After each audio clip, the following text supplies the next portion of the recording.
A Delhi woman's alleged gang rape and torture in Ghaziabad has turned out to be a story cooked up to frame some men in a property feud, the police have claimed. The woman allegedly also paid some associates to publicize the case. Three men were arrested by the Uttar Pradesh police yesterday. They allegedly helped the woman fake her kidnapping and her assault. The case was amplified by a video post by Delhi Commission for Women Chief Swati Maliwal, who alleged that the 36-year-old was found wrapped in a jute bag, her hands and legs tied, and an iron rod still inside her. She also said the woman was fighting for her life after being tortured for 2 days by her kidnappers. Swati Maliwal had likened the case to that of Nirbhaya, the 23-year-old paramedic who died in 2012 after being gang raped and tortured with an iron rod on a moving bus. The police never confirmed these details. However, while arresting 4 of the 5 people named by the woman, they referred to a property dispute. Doctors at the GTB hospital where the woman was taken also denied that she had any internal injury as claimed by Maliwal. The police say investigations have revealed that the woman spent the 2 days that she was missing with her friends. She was with 2 of her friends for the 2 days, the duration for which she had alleged she had been kidnapped and raped by 5 men, Praveen Kumar, UP's regional police chief, said on Thursday. Phone signals also revealed that one of her friends had switched off his phone right at the spot where she was found near Ashram Road that connects Ghaziabad with Delhi. The woman had claimed that she was kidnapped at gunpoint when waiting for a bus for Delhi after attending a birthday party in Ghaziabad. Her brother had dropped her off at the bus stand, she had said, from where 5 men in a car dragged her into it and raped her in captivity. The officer said that evidence has found that one of them gave money to a person through Paytm to give more publicity to the rape case. जनपद गाजियाबाद में थाना नंदग्राम स्थित घटना के परिप्रेक्ष्य में जो समाचार पत्रों में और विभिन्न चैनल्स में प्रसारित हुआ है, उस संदर्भ में ये कहना है कि इसमें जैसे ही सूचना प्राप्त होती है, जनपद गाजियाबाद की पुलिस ने इस पे मुकदमा पंजीकृत किया। सभी वैज्ञानिक साक्ष्यों का संकलन करने के लिए एसएसपी गाजियाबाद ने एसपी क्राइम दीक्षा शर्मा, जो कि पेशे से एमबीबीएस जिन्होंने अपनी डिग्री भी की हुई है, इनके साथ में जो सीओ है यहाँ की सर्किल की आलोक दुबे, इनके नेतृत्व में एक टीम गठित की। एसपी सिटी निपुण इसमें लगातार संपर्क रहे। जैसे ही कोई एक घटना होती है तो पूरी तरह से सभी संवेदनशील होते हैं। जब इसकी सूचना प्राप्त होती है 112 के माध्यम से, तो तत्परता से महिला कांस्टेबल के साथ वहां पर हॉस्पिटल में लेके गए, जहां महिला चिकित्सक के समक्ष संबंधित महिला द्वारा पूरी तरह से विरोध किया गया कि हम यहाँ पर मेडिकल नहीं कराएंगे।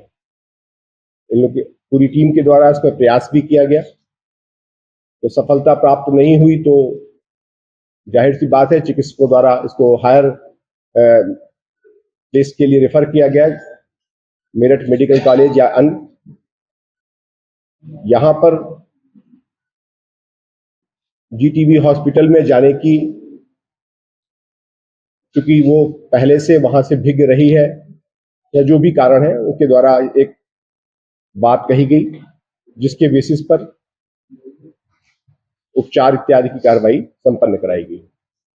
इस एसआईटी के रूप में जो इनकी एसपी क्राइम और पूरी टीम, जो फॉरेंसिक के लोग, इन सब ने इस पे तत्परता से कार्रवाई की, तो ये बात निकल के आई कि इनका एक परिचित आजाद पुत्र तहसीन निवासी कबीर नगर दिल्ली है, जो कि जिस समय ये गायब हुई थी कथित रूप से, उस समय से इनका भी मोबाइल ऑफ था।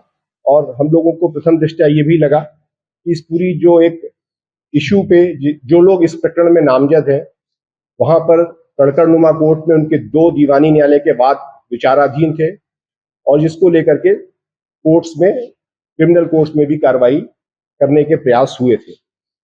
बहरहाल ये सारी चीजें निर्णायक नहीं थी, उसमें पूरी टीम ने लगातार इस पे कार्य किया। तो ये स्पष्ट हुआ कि जो ये इसका परिचित है आजाद, जब इसके मोबाइल और इसकी सारे साक्ष्यों का विश्लेषण किया गया तो उसमें एक विशेष तौर पर इस पूरी खबर को ये इनके कारण प्रसारित करने के लिए विभिन्न लोगों से संपर्क करने की चेष्टा, कहीं कहीं पर पेटीएम से कुछ भुगतान करने की स्थिति भी परिलक्षित हुई। उस बेसिस पर पूरी टीम ने जब गहराई से इसके पूरे विजिट को, इसके पूरे रूट को और खास तौर से जहां ये पीड़िता कथित तौर पर मिली है उसके आसपास की लोकेशंस को ट्रेस करने पर जब इसकी स्थिति परिलक्षित हुई तो गहराई से पूछताछ हुई तो इसमें स्थिति स्पष्ट हुई और खासतौर से उनके द्वारा इस बात का कन्फेशन किया गया कि दो अन्य उसके साथी, एक गौरव पुत्र गंगाशरण और एक अफजाल पुत्र इकबाल, इनके माध्यम से एक ये प्लानिंग करी गई कि पहले भी बहुत प्रयास हुए इस जमीन, इस प्रॉपर्टी को लेने के लिए। इसमें अगर हम इस तरह से करेंगे तो हम निश्चित तौर पे कामयाब होंगे। ये एक प्रकार से इन लोगों ने एक षड्यंत्र पूरी तरह से रचित किया। पुलिस की इन्वेस्टिगेशन से जो इनका कन्फेशनल स्टेटमेंट आया उसके बेसिस पर कोरबोरेटिव एविडेंस, वैज्ञानिक साक्ष्य जब संगत मिले तो उसको स्थिति अभी स्पष्ट हुई है। एक पृथक से, चूंकि आजाद नाम के व्यक्ति के रिकॉर्ड को परिशीलन से स्पष्ट हुआ कि इसके विभिन्न तरह के आधार कार्ड इसके द्वारा बनवाए गए हैं, यहां तक कि इसके पति के नाम का भी एक आधार कार्ड इसके द्वारा बनवाया गया है। तो उन सारे बेसिस पर एक अलग से मुकदमा पंजीकृत किया जा रहा है। एक विधिक प्रक्रिया को बाधित करने के लिए जिस तरह से इसमें षड्यंत्र रचा गया है उस पर हम लोग अलग से एक मुकदमा पंजीकृत कर रहे हैं और उसमें जो भी लोग दोषी हैं साक्ष्यों के आधार पर उनकी कार्रवाई करेंगे और ये सुनिश्चित कराएंगे कि इस पूरे प्रोसेस में बाकी भी जो भी लोग आते हैं उनको लॉजिकल एंड तक लेके जाएं, उनको न्यायालय के माध्यम से एक जुडिशियल डिटरेंस स्थापित हो सके और एक बेहतर व्यवस्था में हम कार्रवाई कर सकें।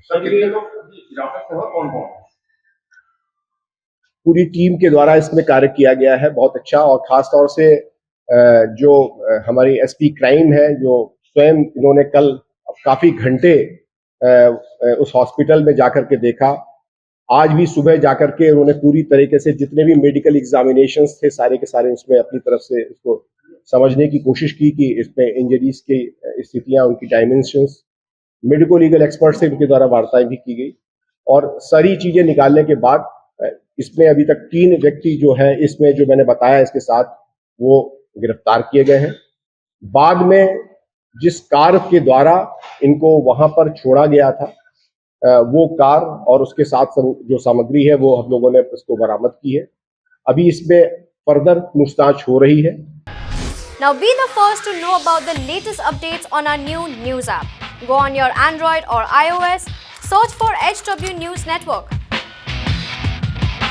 Download our app, choose the language you prefer to get updates in, and be up to date with the latest news.